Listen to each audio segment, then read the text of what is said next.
بڑی قیمت مل رہی ہے، ادھار پہ کیوں نہ کرے گا؟ لیکن ہمیں نقد چاہیے، ہمیں تو یہاں کی لذتیں چاہیے، ہمیں یہاں کی آسائش چاہیے، ہمیں یہاں کی سہولتیں چاہیے، ہمیں یہاں کی عیش چاہیے، یہاں کی شہرت چاہیے، یہاں کی وجاہت چاہیے، یہاں کا اقتدار و اختیار چاہیے۔ ہم اپنے آپ کو بیچتے ہیں دنیا کی ان عارضی اور فانی چیزوں کے لیے۔ اگر ایمان ہو اللہ پر اور یقین ہو آخرت پر تو انسان اپنے آپ کو بیچے گا آخرت کے واسطے۔ انما الدنیا خلقت لکم وانتم خلقتم للآخرہ، پھر صحیح عمل ہو جائے گا اس حدیث پر، یہ دنیا تمہارے لیے بنائی گئی، تم آخرت کے لیے بنائے گئے۔ اسی لیے فرمایا المال والبنون زینۃ الحیات الدنیا والباقیات الصالحات خیر عند ربک ثوابا وخیر املا۔ یہ لفظ عمل طول عمل، امیدوں کا، امید مت رکھو، جو کر دے بھلا ٹھیک ہے، امید اللہ سے رکھو، بیچو اپنے آپ کو اللہ کے ہاتھ، قیمت اس سے مانگو۔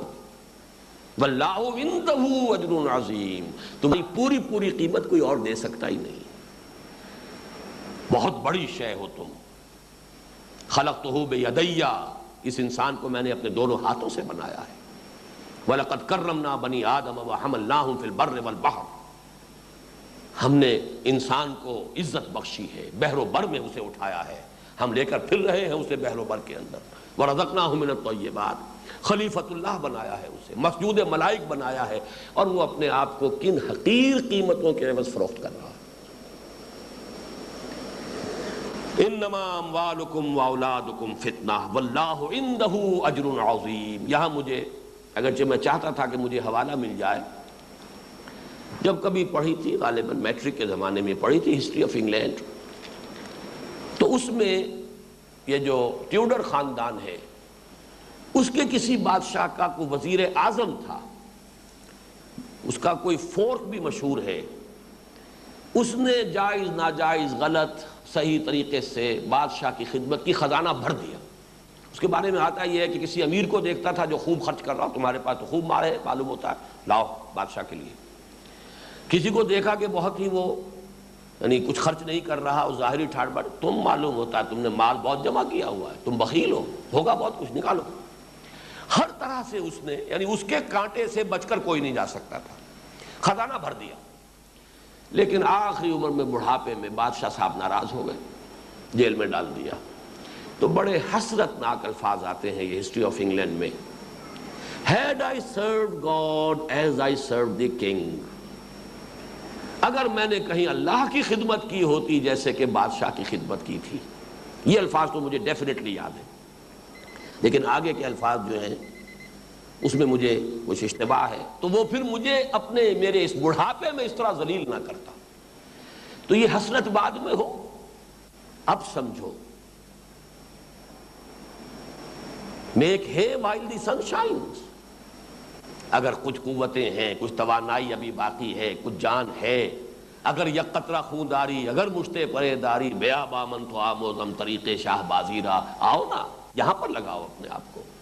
انما اموالکم واولادکم فتنہ واللہ عندہ اجر عظیم۔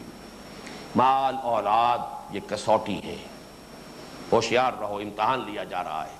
یہ مضمون میں نے جیسا کہ عرض کیا تھا، اگرچہ وقت ختم ہو رہا ہے بڑی تیزی سے، یہ ہے کہ جو کلائمیکس کو پہنچا ہے سورہ فجر کے آیت نمبر 15 اور 16 میں، ایک شکوے کے انداز میں اللہ فرما رہے ہیں انسان کی غلط سوچ کا حوالہ دیتے ہوئے، فَأَمَّا الْإِنسَانُ إِذَا مَا ابْتَلَاهُ رَبُّهُ فَأَكْرَمَهُ وَنَعَّمَهُ فَيَقُولُ رَبِّي أَكْرَمَنِ۔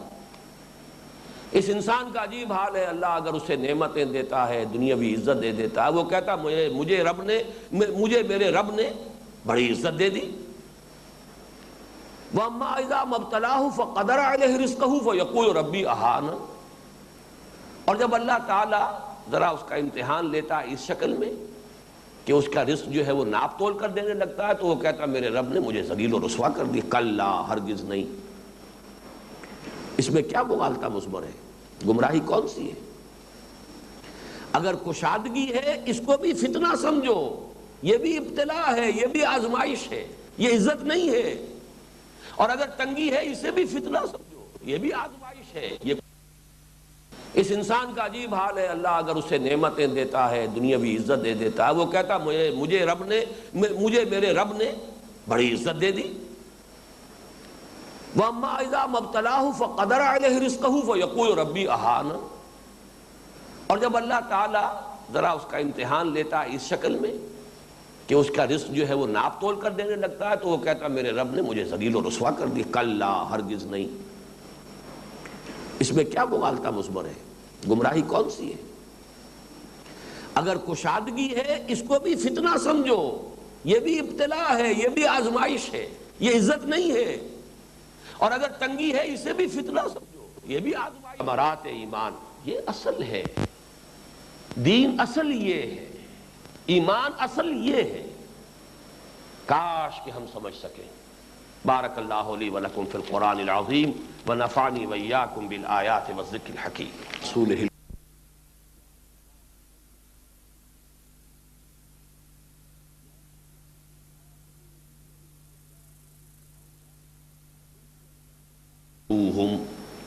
وَإِن تَعْفُوا وَتَصْفَحُوا وَتَغْفِرُوا فَإِنَّ اللَّهَ غَفُورٌ رَحِيمٌ۔ انما اموالکم واولادکم فتنہ واللہ عندہ اجر عظیم۔ صدق اللہ العظیم۔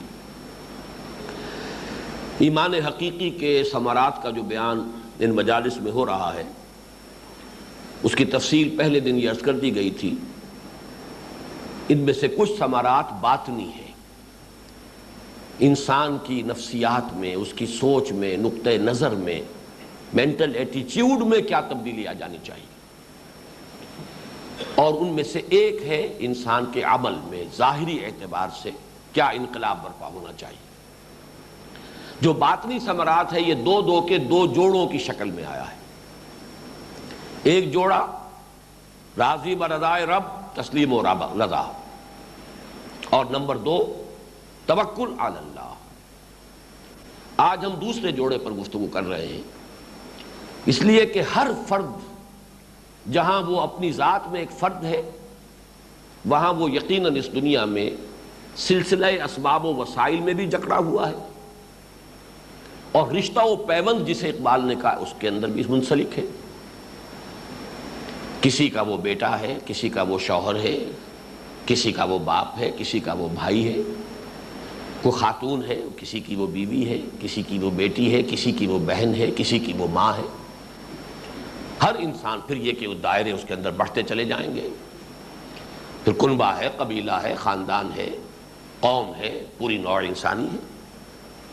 یہ جو اب دوسرے رخ سے کیا تبدیلی آنی چاہیے، 2 آیات نہایت جامع، اور یہاں بھی میں یہ عرض کرنے پر مجبور ہوں، قرآن مجید کا جو اعجاز ہے اس سورہ تغابن میں، ایک تو خاص اس طور سے بہت ظاہر ہوا ہے، نظم کلام، ربط کلام، سائنٹیفک ترتیب، اور ایک یہ کہ یہ جو آیت اب ہم پڑھنے لگے ہیں اس میں جو توازن ہمارے سامنے آتا ہے، واقعہ یہ ہے کہ وہ کسی انسان کے لیے ناممکن ہے کہ وہ اپنی سوچ میں وہ توازن پیدا کر سکے۔ کہنا پڑتا ہے کہ اللہ کا کلام۔ علامہ اقبال کا میں نے وہ مصرع آپ کو اس اعتبار سے کئی مرتبہ سنا دیا ہے، یہ مال و دولت دنیا، یہ رشتہ و پیوند، بتان وہم و گما لا الہ الا اللہ۔ آپ یوں سمجھیے کہ آج کا ہمارا مطالعہ قرآن در حقیقت ایک اعتبار سے یوں کہا جا سکتا ہے کہ اس کا خلاصہ، اس کا لب لباب اس شعر کے اندر موجود ہے۔ پہلے رشتہ و پیوند کو لیجئے۔ اس رشتہ و پیوند میں جیسا کہ میں نے کل عرض کیا تھا، ویسے تو یہ کہ آپ والدین کی محبت کے کتنے ہی گن گائیں، حقیقت یہ ہے اصل محبتیں 2 ہیں جن سے اونچی کوئی محبت نہیں۔ والدین کا اس کے ساتھ حسن سلوک ہو، ان کا ادب ہو، احترام ہو، یہ بالکل علیحدہ بات ہے۔ محبت جس کو کہتے ہیں، طبعی فطری محبت، وہ شوہر کے لیے بیوی، بیوی کے لیے شوہر، ازواج اور اولاد، یہ اللہ تعالیٰ کا وہ قانون ہے۔ اگر اتنی شدید محبت نہ ہو تو اولاد کی پرورش ہو ہی نہیں سکتی۔ اتنی باہمی شدید محبت نہ ہو، جیسا کہ آتا جعلنا بینکم المودۃ، یہ شوہر اور بیوی